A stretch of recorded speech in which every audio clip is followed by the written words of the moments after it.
pretty mellow, restorative in mind today.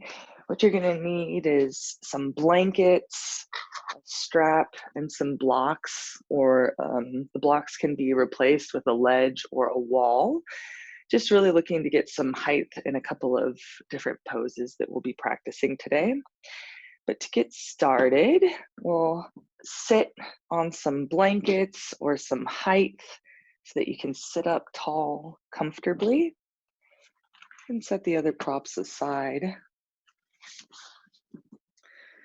When we come to a nice, comfortable seated posture, some of the qualities we're looking for is that the back doesn't feel agitated, that the thighs can actually start to soften and release any gripping or tension that they might be holding. We're also just looking for this general lift of the spine upward. As you take a few breaths here, go ahead and take your chin down to your chest. Really just notice this length that's happening in the sides of the neck, the back of the neck. And as you start to tune into that sensation, let your elbows weigh heavy towards the floor. Now, while doing this, we're not just draping the shoulders forward so that the shoulders feel as though they're weighing heavily forward, but instead, as you spread across the chest and draw the shoulders back, now you can kind of swing the elbows back and forth and feel a little bit more of that weight. What this will do to that sensation in your neck, in the back of the neck and the sides of the neck, so that it starts to kind of spread it across the tops of the shoulders. So we really want this whole area of our body to become nice and long and lengthened. And you can slowly lift your head so the chin is floating parallel to the floor. And see if you can maintain some sense of that stretching, of that lengthening in those same areas. It might not be as bold of a sensation now that the chin is lifted, but see if you can still spread across the chest, drawing the shoulders back and pulling the elbows down to the floor. As you gently lengthen your inhale and exhale, allow your eyes to soften. I took a yoga for trauma workshop the other weekend, and it was very interesting what they were talking about. And very specifically, they were discussing the benefits of keeping the eyes open for those who might feel that that's most beneficial, whether it's for anxiety, depressions, or just stress and tension. You can decide for your own practice if it's helpful to have the eyes slightly open or completely closed. If the eyes are open, you find a place to rest your gaze at. Notice that area around where your eye is focusing, that peripheral vision. And as you start to widen your sight out into that area, you can almost think as though you're looking forward like a hammerhead shark, or in India, they call them cow eyes or horse eyes, that they're kind of looking on the outside of the head rather than just straight forward. The eyes and the face soft. Gently lengthen your inhale and exhale, tuning into your breath and your body.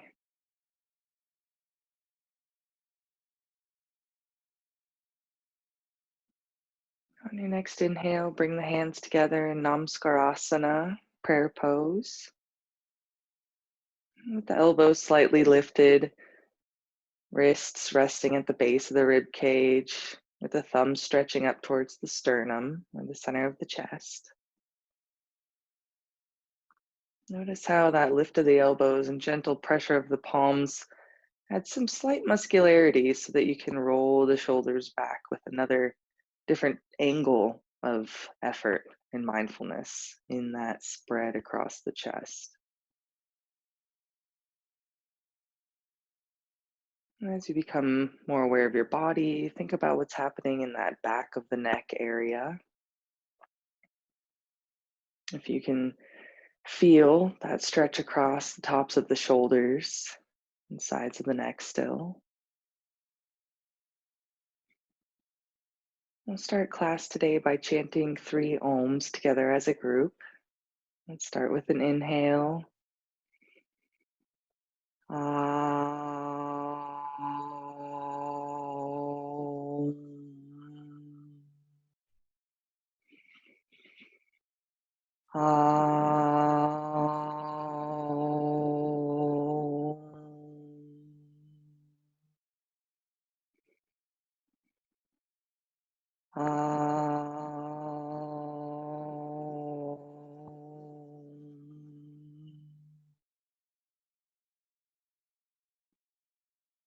Notice if any subconscious tension started to rise, perhaps in the legs, maybe the neck, maybe the face, and see if you can let it go.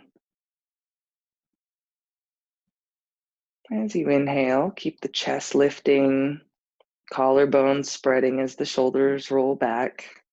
And at the end of your next exhale, bring your chin down to the chest, surrendering the head to the heart, intellect, intuition.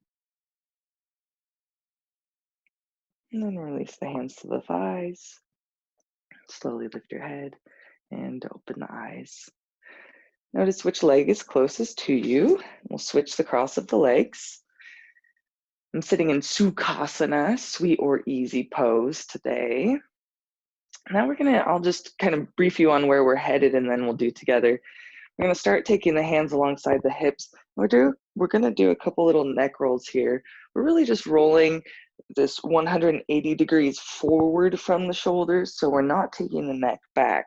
Instead, as the ear comes over the shoulder, you're gonna feel that opposite side of the neck stretch, and then we'll roll it forward, moving to the other side. You can do this as quickly or as slowly as feels comfortable for you.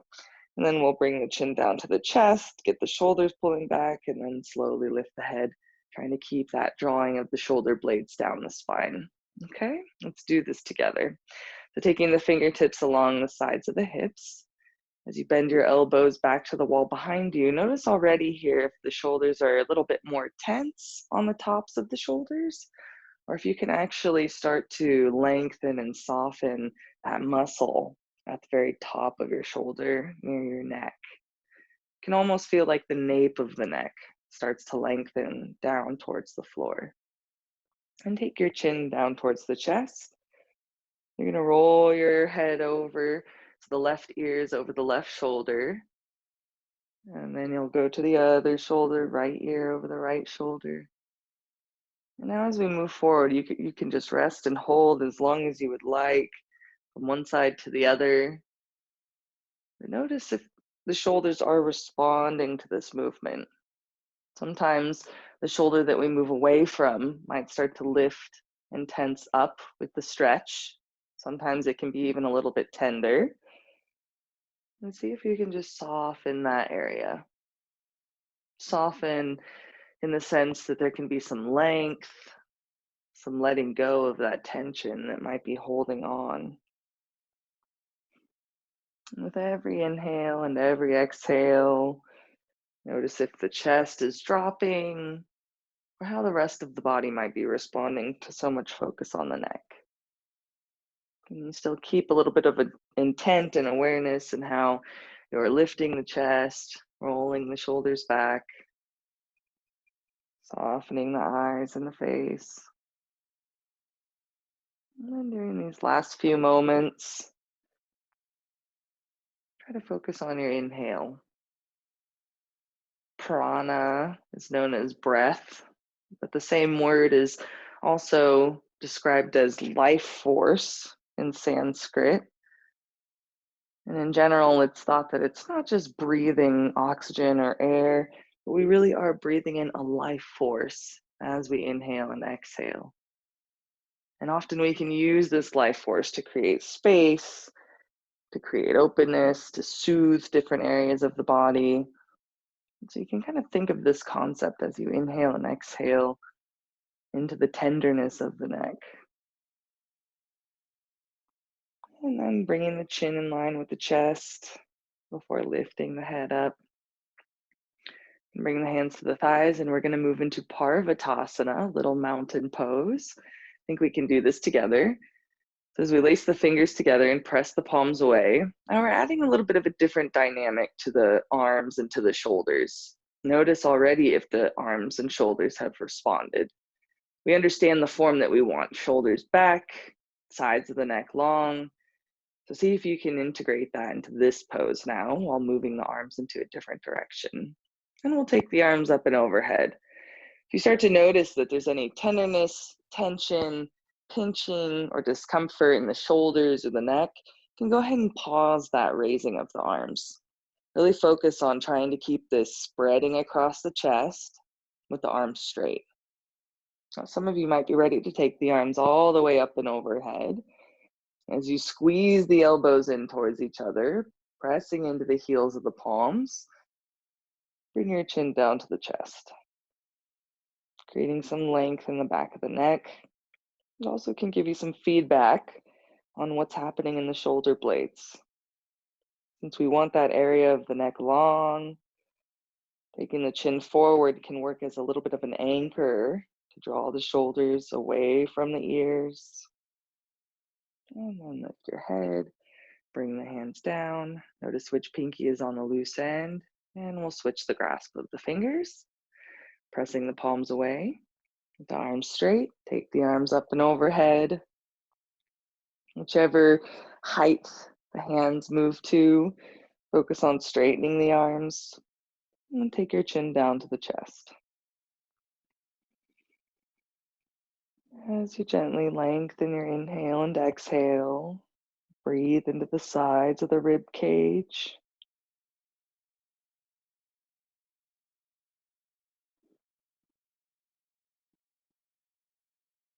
And lift the head, and bring the hands down, sitting up nice and tall. So now we're going to move into a little supported back bend. And then we're going to practice Supta Padangustasana 1 and 2. So just starting with this little back bend, we're going to use some blankets. If you have a bolster, you're also welcome to use that. With the blankets, I'm going to unfold it once from what we call a shelf fold. I'm rolling the long edge. And so now I get this broad rolled blanket here. That's going to go into our upper back. However, we want to support the head, we want to support the neck, and ultimately we want that height to be at a minimum the same height as this rolled blanket. Sometimes it's even nicer to have it a little bit taller than the rolled blanket. So that's where you can use a bolster or a blanket or a stack of towels. You can even use a block with a blanket on top of it, whatever's most comfortable for you to rest your head on. So again, there's a bunch of different ways you could possibly use props to accomplish this. I do have a bolster, although I know it's not super common to have at home. So try to show some different variations that acknowledge that. So if you haven't done this before, then I'm going to demonstrate. If you have, you're welcome to just lie back into it whenever you please. But to come into this, I'm actually going to start with my feet flat on the floor. I have my elbows on the rolled blanket here. And rather than just hanging out on the beach, resting and letting my chest drop to the floor, I'm actually trying to keep that openness in the collarbones, shoulders rolling back. And I'll spread the elbows out to the sides. And I want to feel like this is hitting me just right underneath the armpit. It's fairly high on the back. However, my arms are between the rolled blanket and the stack that's underneath my head. And once we get into this position, I'm actually going to ask you to place your hands under the head. We're going to use our thumbs to find the sides of the neck and the occiput, which is the base of the skull. And we're really looking to lengthen and soften that space with our breath. So we'll just be here for a few moments before releasing the head down. You can rest the hands in whichever position is most comfortable for you, whether it's in this cactus goalpost position or straight out from the shoulders. And then we'll straighten the legs. If you feel any tension in the low back from this or in the neck, we can just start to either reduce the height of the rolled blanket under the upper back or eliminate it completely. One main objective would be to just keep this length in the neck and space across the tops of the shoulders as we move into the supported back bend.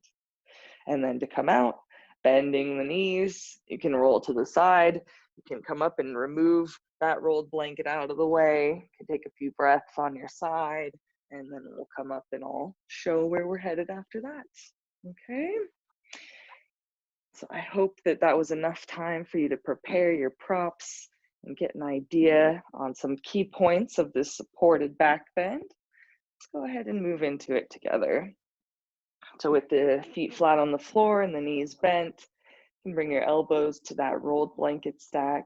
And as you lift the chest, pressing the elbows down to lift the chest up, notice how that front of the collarbones and front of the shoulders are quite broad and open.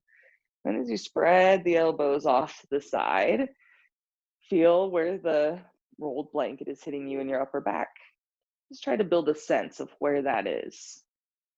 I mean, positionally and spatially, it's going to be underneath the armpits. See if you can start to feel the back of the body. Where is it in relationship to your shoulders? Where is it in relationship to your low ribs? And then with the feet still flat on the floor and the knees bent, take a nice deep exhale and tuck your tailbone towards your heels. So there's a little bit more space in the low back. The abdomen starts to draw in towards the spine. We're kind of giving this pelvic tuck and pelvic tilt. And you can bring your hands underneath your head, really just caressing and holding the head.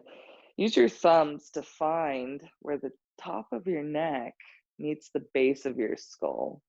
There's almost this little dimple that you're going to find, the occiput. And on the sides of that dimple is where you have these connective tissues that really start to connect the neck to the skull. Some areas might be a little more tender than others, so you can use your thumbs to gently massage those areas unless they're uncomfortable to the touch. But overall, see if you can just soften the throat, soften the neck. And as you gently pull on these connective tissues, as you pull on the base of the skull to lengthen it away from the shoulders, see if you're holding on to any tension subconsciously that can be let go of. Notice as you inhale and exhale how you might be able to find a little bit of extra space. You're welcome to do this as long as you would like.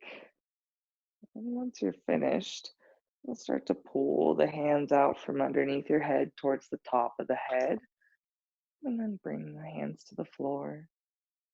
Now that the hands have been removed, see if you can maintain that length in the sides of the neck, in the back of the neck.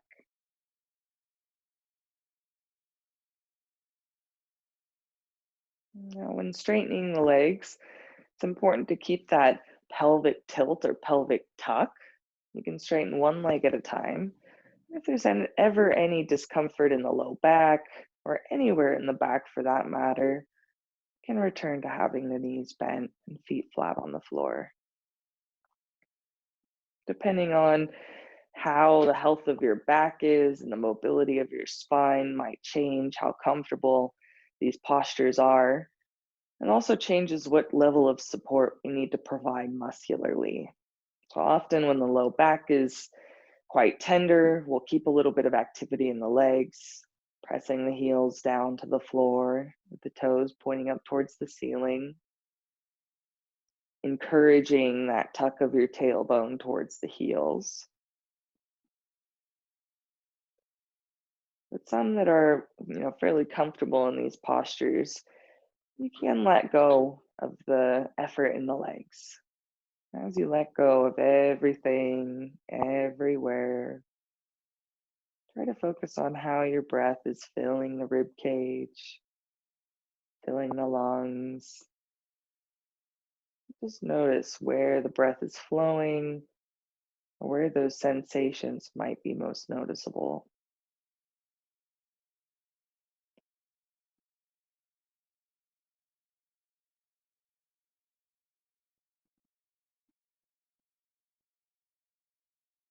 Just training the brain to observe your body's natural rhythm, natural breath patterns is definitely a way to start calming the mind.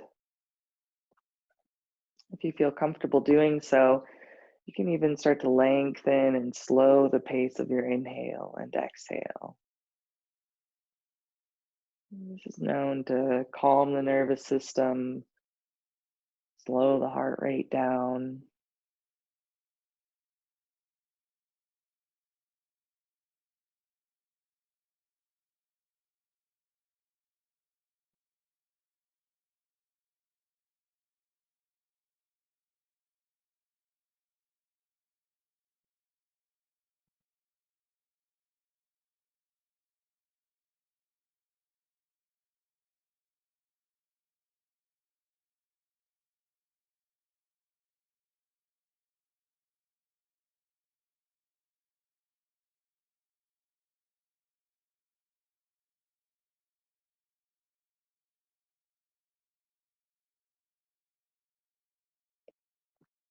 And during these next few breaths, we'll add a little bit of form. So still feeling that the thighs, that the hips are heavy on the floor.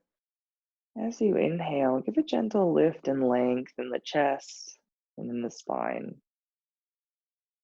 There's a little bit of effort to keep the spine long. Let the thighs be heavy, weighing on the floor. As you inhale, start to fill the upper outer corners of the chest. So you feel as though the chest and the spine are almost lifting and curling over that rolled blanket that's underneath you.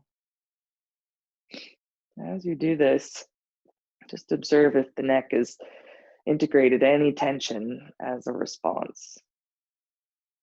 And see if you can maintain that lift and curl of your chest over the blanket while also keeping the neck soft, the face soft.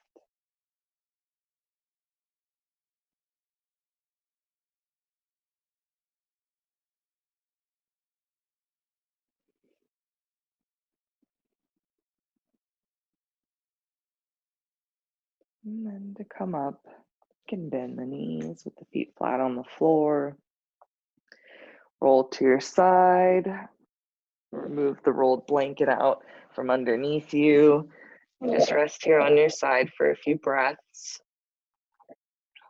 And then whenever you're ready, go ahead and press yourself up to a comfortable seated posture. You can clear your mats off and grab a strap and 2 blankets. You'll want those blankets to be a similar thickness and support. We're going to move into a pose called Ananda Balasana, which is blissful child pose. And then we'll move into Supta Padangusthasana 1 and 2, so reclined big toe pose. So I have 2 blankets. They're in shelf fold. I'm going to fold them in half once more, so it's a little bit of a thicker blanket now. I'm going to do this for both. I'm going to place them on either side of the mat. I'm going to lay down this blue mat here and demonstrate where we're headed. So those are just off to the side within an arm's reach. Now, as we start to move into other laying down poses, paying attention to what's happening in this neck area is going to be very helpful moving forward in class. So if you notice that you lay down on the floor and the chin is lifting up towards the ceiling and you start to feel that there's this shortness in the back of the neck, then go ahead and grab a blanket and place it underneath the head. It'll just be a little bit more comfortable, and we don't want to eliminate all of that good progress that we've made so far as we've lengthened that space out. But we're going to start laying down. For Ananda Balasana, if you haven't done this before, I'll just do a quick demonstration. I am bending my knees towards the chest. You can use the strap around the feet, or you can even hold on to the outsides of the feet.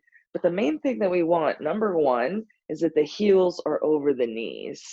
That's a big deal, having the shins perpendicular to the floor, and the feet are open to the ceiling here. And depending on your mobility and flexibility might change if you can grasp onto the feet, but this is really gonna start to call on some hip mobility here. That's where the strap can be quite nice to practice with. Then I'll give you some instruction about straightening the legs off to the side. And so we're still in this laying down position, just straightening the legs and then coming back to Ananda Balasana, blissful child pose. From here, we're going to move into Supta Padangusthasana 1 and 2.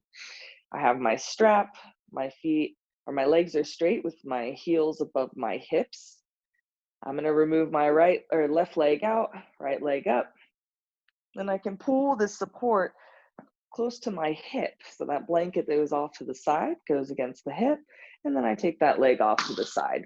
Supta Padangusthasana 2. You're welcome to plant your stretched foot, the foot that's on the floor against the wall, if that's helpful for you. And then we'll come back up, bring the leg back over the hip and switch sides from Supta Padangusthasana 1 to Supta Padangusthasana 2. And then we'll move on. You can Unstrap the feet, bring the legs down to the floor. We'll roll to the side and move into the rest of class. Okay, so that's where we're headed. So you'll have your blankets on either side of you. You can use a blanket for underneath the head to keep that neck long, and then a strap. Whenever you're ready, you can start laying back. I like to start with the feet flat on the floor and the knees bent, and then bringing my elbows along the sides of my hips, and then laying down from there. It's a little bit easier on the body, on the spine. Then as you lay down, just take a few breaths. You can even lengthen out that back of the neck again, bringing the hands to the back of the head, finding the occiput and using your thumbs to gently pull and traction the base of the skull away from the shoulders. And then as the head lays down, see if you can maintain that with a few breaths. Now moving into Ananda Balasana, blissful child pose. Bring your knees in towards your chest, loop the strap around your feet, or you can grab onto the outsides of the feet. You're gonna feel that the strap or your arms are coming along the inner knees. Then it crosses the front of the shin, the front of the ankle, to grasp onto the outer foot. So there's kind of this weaving of the knees on the outsides of the arms. As you take a few breaths here, notice just some characteristics in your legs. Are the heels over the knees? Are the feet opening and flat to the ceiling? As you take a few breaths here, just observe what's happening in the hips. So you inhale and exhale, lengthening the side waists. It's very similar to that sensation when we were laying on the rolled blanket, that lift and that curl of the chest over the blanket we want to have here. But now we're calling upon the hips to be a little bit more deep in the front of that hip joint. You can think about the area where the thigh meets the pelvis. In your mind's eye, and when you tune into your body, this is going to be a little bit more of a sensational area of this pose. We want that space to become deep. We ultimately want any hardness to start to soften. As you take a few breaths here, try and pull your knees, pull your feet down towards the floor a little bit more. Now we'll move into straightening the legs off to the sides. And so you can press the feet away from you. Try to keep your hand on the outer foot bone or use your strap. As you straighten the legs, try to make them stick straight. Opening the backs of the calves, backs of the hamstrings. As you inhale and exhale, lifting the side waists away from the thighs. And then returning to that Ananda Balasana position. Heels over the knees, legs on the outside of the arms. And then one more time, straightening the legs off to the side. You press through your heel, flex the foot a little bit so that you see your toes are lifting. You can kind of see that toe ball mount nailing away from you, making the legs stick straight. And then back to Ananda Balasana, blissful child pose. Now we're going to move into Supta Padangusthasana 1 and 2. So you can bring your legs together with your heels over the hips, have the legs nice and straight, feet opening to the ceiling. You can hold on to your big toes, or you can use your strap around the toe ball mounts. Have the arms straight and the legs straight. As we take a few breaths here, you can tune into that space around the neck. Notice what the shoulders are doing in this posture. And see if you can draw the shoulders not only towards the floor, but also down the spine. That whole back of the neck and sides of the neck still supported to be long. Really comes from the shoulders being a little bit more active and mindful in their direction. Now, before we adjust the legs, you can put your blankets that are near your hips close to your hips to begin, just so that they're already in position as we start to move through these poses. This pose that we're in right now is actually called Urdhva Prasarita Padasana, with the heels over the hips. Go ahead and remove your left foot from the strap, bring it down to the floor, Supta Padangustasana 1. As you press out through that left heel, press out through the right heel, try and make the legs stick straight. And you can bring that strap into your right hand, try and hold a little bit closer to the foot as you take the leg off to the side. Supta Padangustasana 2, now with the right leg off to the side. And the goal isn't necessarily to get that right foot to the floor.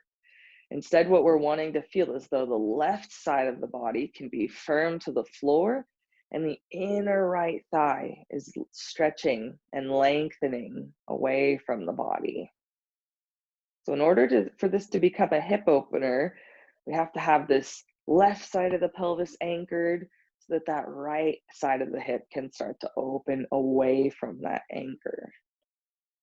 As you inhale and exhale, softening the face and the eyes, noticing if any tension started to rise through the action and the movements.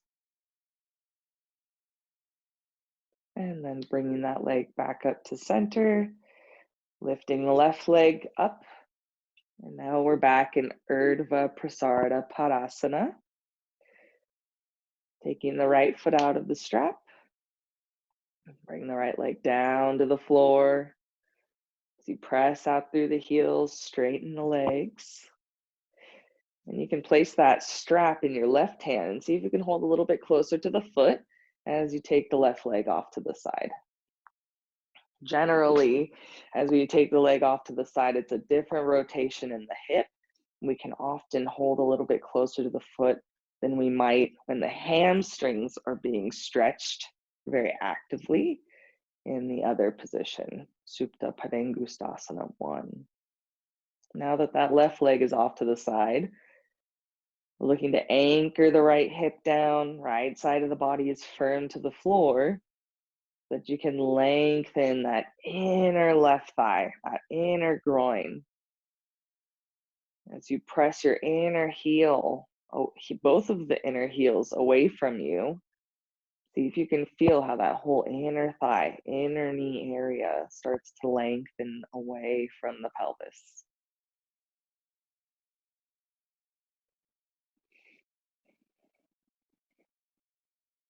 As you gently lengthen your inhale and exhale, think about what we've already practiced in class today. Everything becomes accumulative. Now that we have a sense of the sensations, so we know the sensation of softening the neck. We know the sensation of trying to lift and curl the chest over that rolled blanket.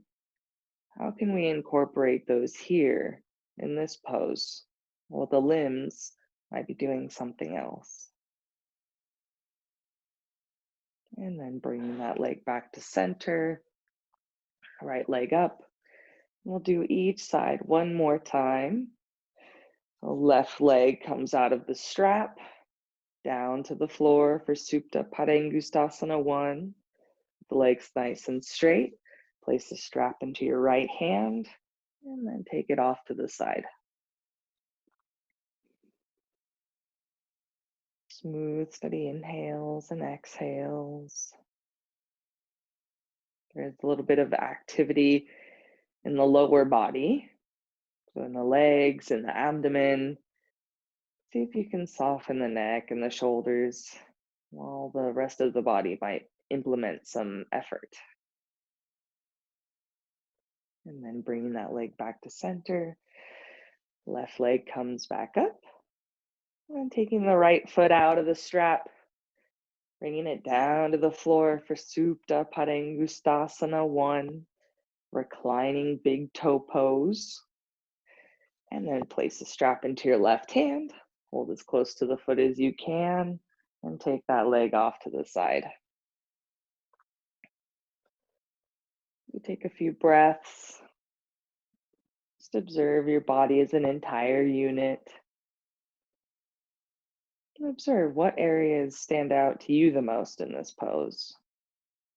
What part of your experience is the most sensational here today?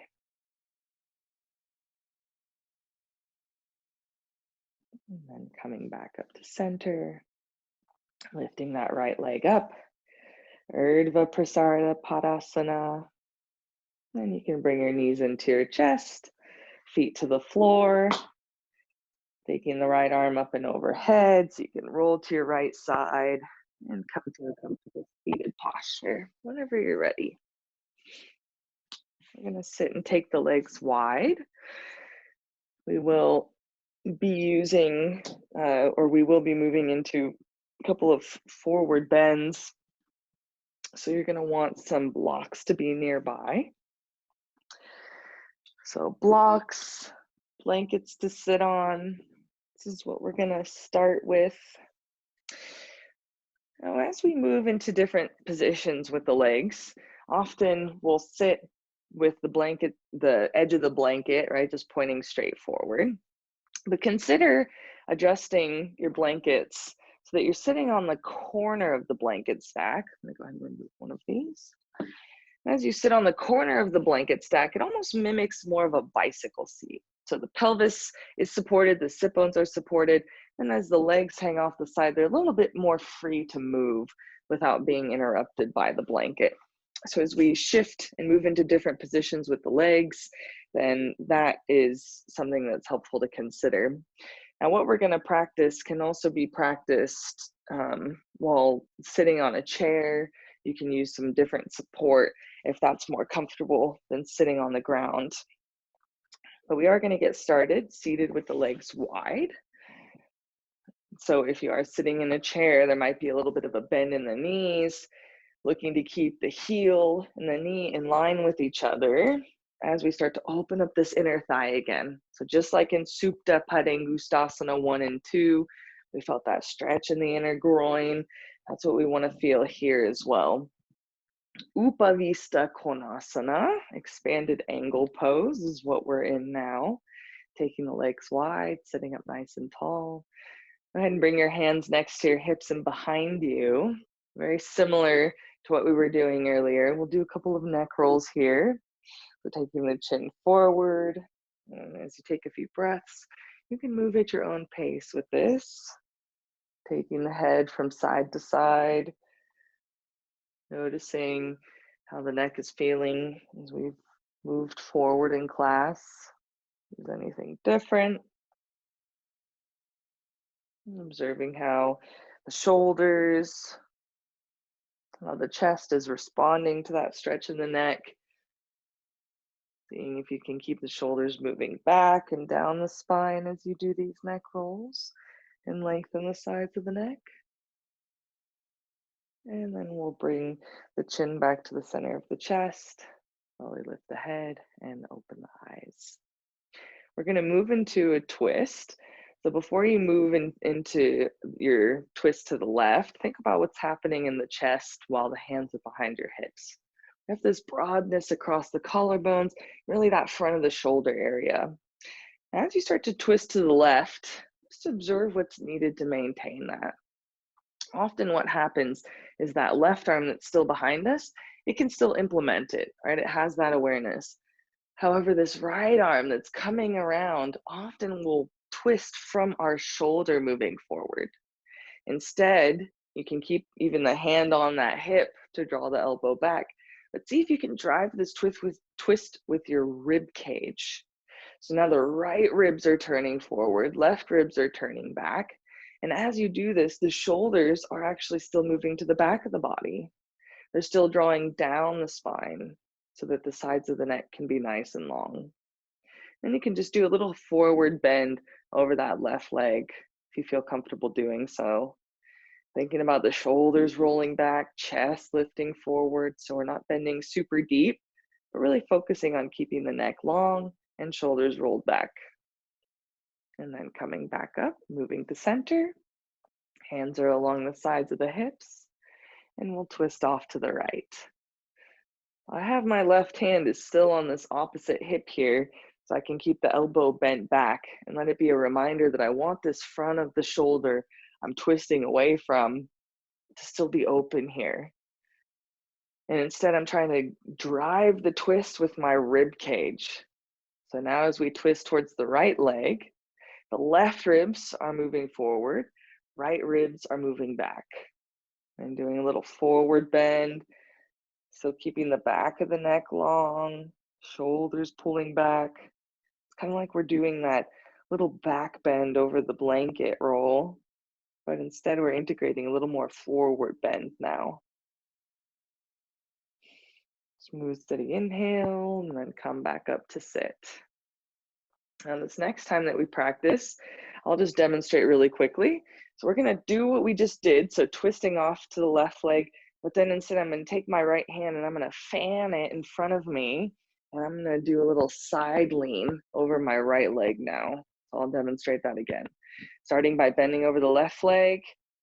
Now my chest, right, is facing my leg, but then I'm gonna fan my hand across, and now I'm doing a little bit more of a lateral bend. I'm bending my sideways over that opposite thigh here into Parivrita Upavista Konasana. Some of you will even feel comfortable placing the elbow and the forearm here on the floor.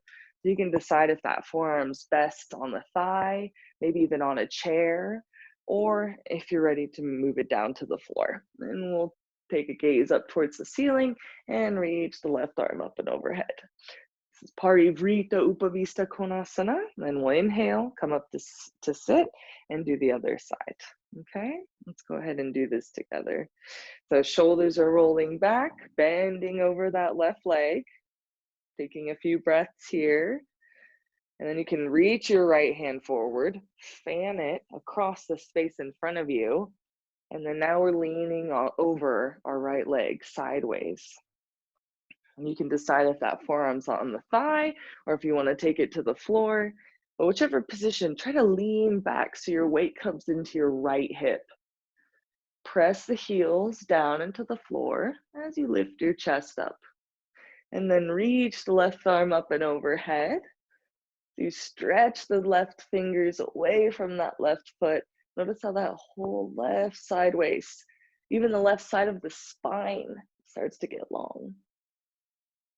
And then you'll pull yourself up to sit, taking a few breaths here. And we'll twist over to the right, doing a little forward bend, shoulders rolling back, and reach the left arm forward, fanning across the space in front of us. And take your left hand to your thigh, left forearm to the thigh, or left forearm and elbow down to the floor. Eventually, that left hand is going to grab onto the foot. Then leaning back into your left hip, look up to the ceiling, or just open the chest up to the ceiling. If you notice the neck gets tense doing that, you can keep the chin in line with the chest and really just focus on opening that right shoulder, opening the right side of the rib cage up towards the ceiling. Leaning heavy on that left hip. And then reach the right arm up and overhead. You can just reach the fingertips away from that right foot. You might even try and reach down and touch your fingers to the foot. So both hands are on the foot. Parivrita Upavista Konasana. You take a few breaths here. Feel how that whole right side waist, right side of the spine gets nice and long. And then on an inhale, come up to sit. We'll do each side just one more time, okay? Twisting off to the left, leaning forward. This time you can even reach forward, maybe reach your right hand towards your left foot. Then big fan across. So we're moving a little bit deeper. Wherever you were at last time, see what your next step is.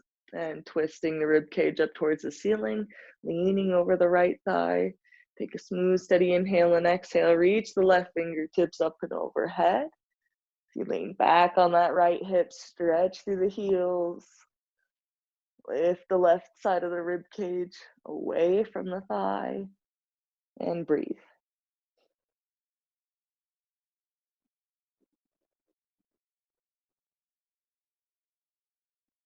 And then coming up to sit, last side, last time. twisting to the right, bending forward. Reach the left hand forward. Fanning across in front of you. Left arm to the left thigh. You lean over your left thigh, reach the right fingertips up and overhead. Leaning back on that left hip. Press the heels down, take a few breaths. Rather than just laying on that left side, there is a little bit of activity to lift the chest up and away from that thigh.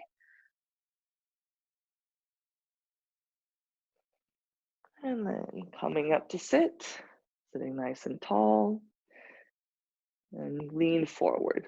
So legs are still wide. Now we're just walking the hands forward, letting the head hang, moving into a little bit more of a forward bend now.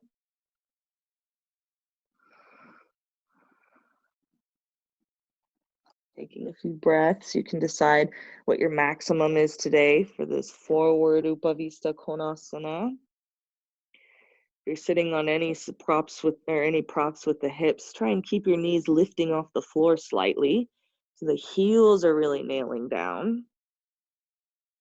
And take your chin to the chest. And then you'll push yourself back up to sit.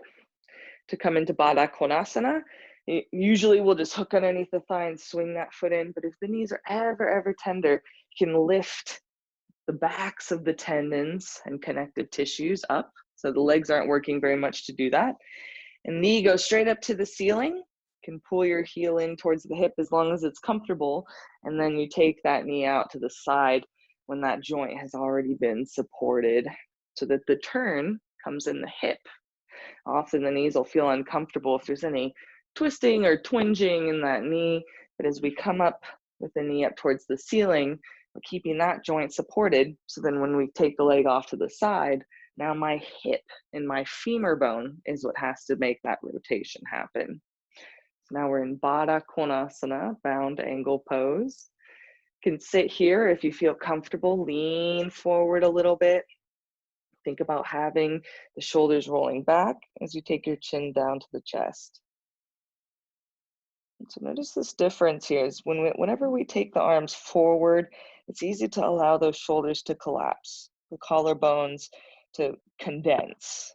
But as you just hold on to the ankles and bend the elbows back to the wall behind you, trying to keep that openness in the chest as you bend forward, it's a little bit of a different dynamic with the pose. And then coming up to sit, sitting up nice and tall. So you can just observe here for a moment and I'll show you where we're headed. So we're going to take our knees up towards the ceiling, but then we're only going to straighten one of the legs. We're moving into a pose called Marichyasana. Marichyasana 1 is a little bit more of an open twist. And so we're twisting off to the side with the legs straight. And then Marichyasana 3 is a closed twist. Some might feel a little more comfortable pulling on that front of the shin and twisting, while others might be able to hook the arm across to the opposite side of the thigh and move into this seated twist here. This can also be practiced on a chair. Essentially, you would have that foot of the bent knee supported on a bolster, a block, or something that's a little bit taller from the floor while the leg stretches out. Okay. I just want to drop a hint that I'd love for people to start getting some yoga chairs because we could do a lot of really fun chair yoga. Anyways, from Baddha Konasana, let's go ahead and bring the thighs together and straighten the left leg. Now that right heel, it can come as close as you feel comfortable bringing it to the hip, but we want the foot flat on the floor. So that's what you'll prioritize. Now, just for a moment, you can go ahead and wrap your arm around that right knee, taking the left hand behind you. And now we have that opening twist off to the left. And as you do this, notice if that right hip is lifting up, or if you can start to weigh that right hip heavy down to the floor as you lift the chest up towards the ceiling. So even though that right side is a little bit scrunched because the knee is bent, see if you can lengthen it. Then if you feel comfortable doing so, you can actually bring your fingertips to the ceiling and hook your elbow to the inner thigh. Still pressing that right foot completely flat on the floor, using that pressure of your right elbow to draw the right shoulder back onto the spine. So this pose is almost kind of testing everything we've been practicing today. How well can we keep the shoulders moving to the back of the body while twisting? Can we still keep that length in the back of the neck? And we also have the depth of the hips. And then coming back through center, now twisting off towards the bent knee to the right. Can hold on to the outer right shin as you twist. On an exhale, try to soften the abdomen and twist a little bit deeper. As we move into twists, our breath really does start to shift into the collarbones, more into the lungs rather than into the abdomen or the belly. And if you feel comfortable doing so, you can go ahead and hook your elbow to the outside of that right thigh. Fingertips up to the ceiling with the palms soft. Just notice what's happening in the shoulders, what's happening in the neck. You can even bring your chin down to the chest. But do focus on keeping the shoulders rolling back so the chest can be wide, collarbones broad. And then coming back through center, you can straighten both legs, and then we'll bend the left knee. I'm hooking underneath the knee, so I'm actually using more of my arm strength to lift those tendons and ligaments up. My leg is pretty dull when I do that, just to create some space and softness in that joint. And I'm hooking onto the front of the ankle, pulling that foot in close. But I still want to have that left foot flat on the floor, which will determine how close the heel gets to the hip. And just hooking the left arm around the shin to start, twisting off to the right. Take a few breaths here. Make this practice accessible and attainable. The practice of drawing the shoulders back, lengthening the sides of the neck, because we want to build a sense of what that feels like. Because then as we start to move forward, it actually gets challenged. So now as you bring your right elbow to the inner thigh, fingers up to the ceiling, now we have to be a little bit more mindful of what the shoulders are doing, or else that left shoulder specifically is going to want to roll forward. Taking a few breaths here with the eyes and the face soft. Press into that left foot, weigh the left hip down, lift the chest up. And then moving into a closed twist, so twisting off to the left towards your bent knee. You can start by holding the hand around the front of the shin. And as you exhale, soften the belly. See if you can twist a little bit deeper. And some of you might be ready to hook that right arm across to the outside of the left thigh. With the fingertips pointing up towards the ceiling, palms soft. Go ahead and take your chin down to the chest.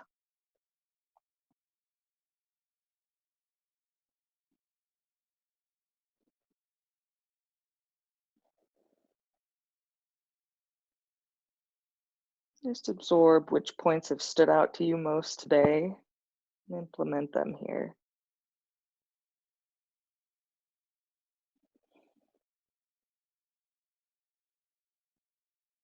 And then coming back to center, you can straighten both legs, sitting up nice and tall. This pose is Dandasana, staff pose. So now for the last bit of class, let's see, we're getting close to the end of class here. Before we move into Shavasana, I'd love to do some sort of back bend.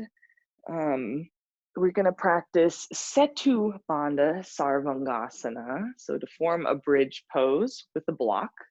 Or if you'd like to practice your shoulder stand and get an inversion in, then you're absolutely welcome to practice that as well. So I'm going to be demonstrating bridge pose, Setu Bandha Sarvangasana. If you have everything that you need for Salamba Sarvangasana or shoulder stand, then you're welcome to set up in that as well. But I'm really just going to be focusing on bridge pose today, just in respect of time and how much time we have budgeted for the rest of class. So for bridge pose, I'd recommend having either a foam block or a cork block. It's a little bit wider I've noticed that there's these thinner blocks that are coming out that are pretty popular. They're just a hair shorter. They just don't seem to be as stable when you're putting weight on them. So just be mindful, especially in poses like this, where our pelvis is supported by it. But I'm going to be demonstrating with the foam block. Now, when practicing this next pose, it's cool to have the insight that there's a couple different levels that you can put this block on. You can have it flat to the floor, so it's on a lower setting, a medium height, or a tall height here. If you don't have blocks, or maybe this pose isn't for you, you can lay down with your legs up the wall as well. So that's another variation and option for you. You can tune into your body and decide which pose would work best for you. So I'm going to demonstrate Setu Bandha Sarvangasana and then go through and walk through it together. If you're familiar with these, you're absolutely welcome to do all of this on your own and you don't have to wait for me. I'm starting with my feet flat on the floor, toes turned in slightly. I'm going to scoot my hips towards my heels, but it really only needs to be a little bit here. And taking the elbows to the floor, spreading the elbows off to the side. First, I'm going to prep my shoulders. My goal is to get more weight on the tops of my shoulders rather than my neck or my upper back. To do that, I actually have to turn my inner arms up, outer arms down, and as I walk my hands down the edges of the mat, I'm going to tuck my shoulders underneath me here.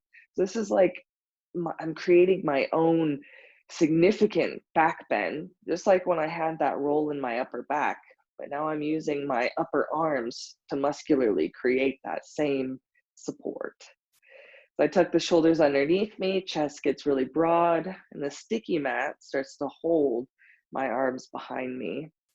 From here, I'm going to press my feet down, lift my hips up, and I'll have a little bit more space to tuck the shoulders underneath me once more. This is where you can decide how high you want your block. Whichever height you choose, we want it to be across the pelvis. Sometimes we do it in line with the spine. Let's say we're going to go across the pelvis. It's specifically under your tailbone, okay? So you can decide again on the height that's best for you. Block comes under the tailbone, and then you'll straighten just one leg at a time. And just feel for a moment, okay? Is it placed properly? Do I feel balanced? How is that stretch in the tops of the thighs? And then we can take a few breaths here. The feet are a little bit wider than hip width. Pressing my heels down, and I'm almost thinking about turning my toes in towards each other, like I'm trying to create like this pigeon-toed position. Taking a few breaths, softening the neck and the face. Although there is a little bit of muscularity, pressing the upper arms down and lifting the back ribs up. Okay, and then coming out, feet come in, removing the block, and I'm tucking my tailbone towards the heels as I exhale and bring the hips down. You can have a blanket nearby since we are going to move into Shavasana quite quickly after this. Okay, so that's Setu Bandha, and rolling off to the side and pressing ourselves up when we're all finished. Alrighty, so let's go ahead and do, if you haven't already, we'll go ahead and walk through Setu Bandha Sarvangasana to form a bridge pose. Or again, you can lay with legs up the wall or your Salamba Sarvangasana shoulder stand. So if you're doing bridge pose, feet are flat on the floor with the knees bent and bending back. So elbows come to the floor and spreading the elbows apart to lay down flat. As you hold on to the side edges of your mat, turn your inner arms up, outer arms down, and then tuck the shoulders underneath you. So you'll lean over to the left, draw the right shoulder in, squeezing the shoulder blades together. So the upper back brings a little bit more effort and boost to that lift in the chest. And then you can bring your feet in a little bit as long as the knees are comfortable. Lift the hips up. Now you have a little bit more space to tuck the shoulders underneath you once more. Soften any tension or gripping in the neck and the throat. Go ahead and grab your block. Decide if you want to go on the low, medium, or high setting. And have it going as wide as the pelvis. However, it's just under your tailbone. And then you can decide if it's placed properly. You shouldn't feel it in your low back at all. It's really just supporting the bottom of the buttocks. And then you can straighten one leg at a time. You'll feel that the block is even from left to right. And most importantly, it should not be in your low back. It's just a little bit below the sacrum, this triangular bone that's at the base of the spine. As you straighten the legs, toes up towards the ceiling, you'll have the feet a little bit wider than hip width apart.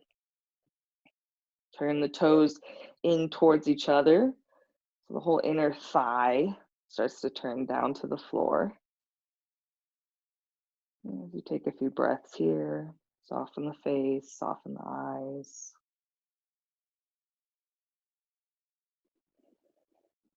There is a little bit of effort in the upper back. You press the upper arms down, lift the back ribs up off the floor. But then notice what's happening in the neck, what's happening in the throat.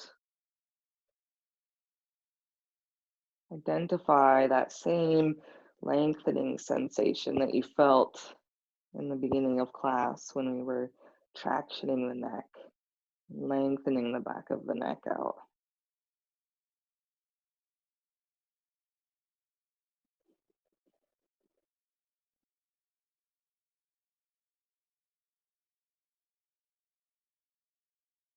As you gently lengthen your inhale and exhale, and just focus on your breath for these last few moments.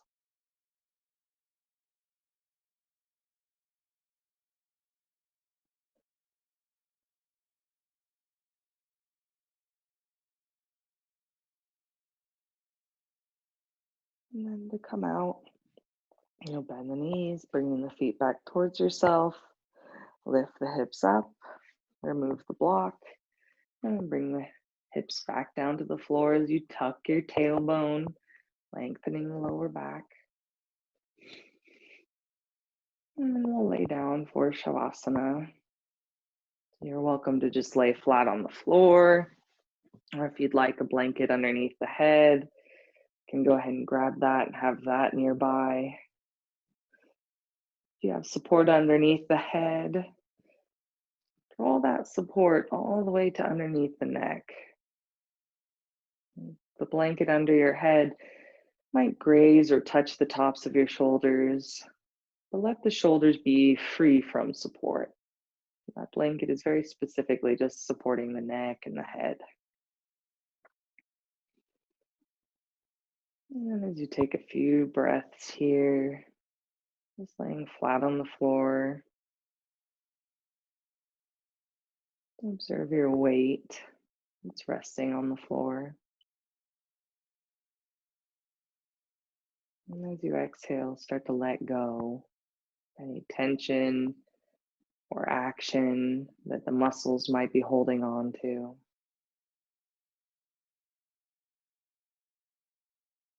If you feel like you need some stability or grounding in your mind and in your body, you can turn your palms to face the floor.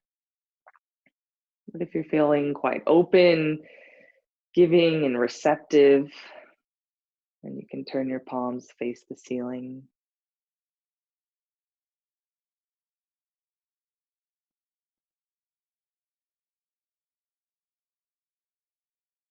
As you observe the natural rhythm of your breath, try to let go of everything, everywhere, weighing heavy on the floor underneath you.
If you feel comfortable doing so, gently lengthen your inhale and exhale.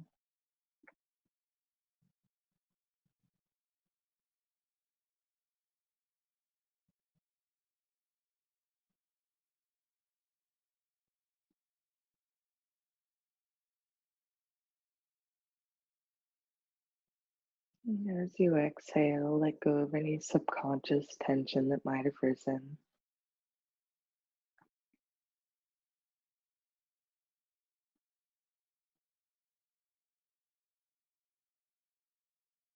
Slowly place your hands on your abdomen, on your belly. Take a moment to appreciate everything that your body has done and what it will do. Appreciate your mind for taking the time to harmonize and focus on your body today. And then feel gratitude and acknowledgement for your heart, the organ in the center of your chest, dedicated to life. To come up, you can take your time, move slowly, starting by bending the knees with the feet flat on the floor. You can take your right arm up and overhead. As you roll to your right side, feel free to take a few breaths here, bringing this quietness with you. Whenever you're ready, you can press yourself up to a comfortable seated posture. And feel free to use the props around you to sit comfortably.